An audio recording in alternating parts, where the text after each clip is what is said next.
విజయవాడకి రీచ్ అయ్యేసరికి చీకటైతా ఉంది. ఎంత చీకటైనా సరే మనం అమ్మవారి దర్శనానికైతే పోవాలి కదా!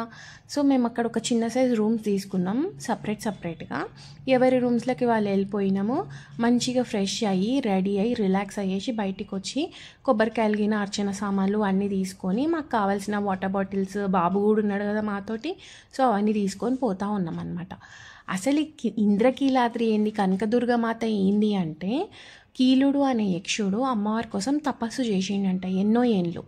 అమ్మవారు ప్రత్యక్షమైన తర్వాత ఏమడిగిందంటే, అమ్మ నువ్వు నా గర్భంలో ఉండాలి అని చెప్పేసి అంటే అమ్మ కూడా ఓకే అన్నదంట. కానీ టైం వచ్చినప్పుడు నేను నీ కోరిక నెరవేరుస్తా అని చెప్పేసి అన్నది.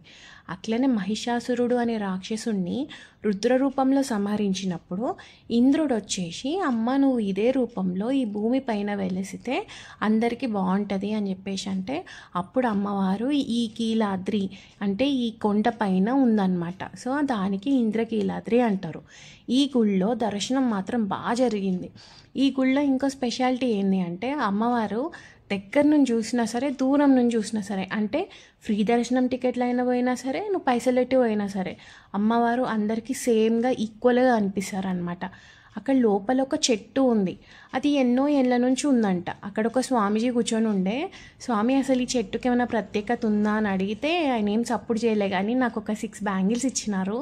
నాకు మంచిగా అనిపించింది, అందుకే వెంటనే అక్కడ ఉన్నప్పుడే అవి వేసేసుకున్నా. ఇంకా అక్కడ దర్శనం అయిపోయింది కదా, రిటర్న్ ఎక్కడికి, ఏలూరుకి. సో నైటే ఏలూరుకి వెళ్ళిపోయినాం అనమాట.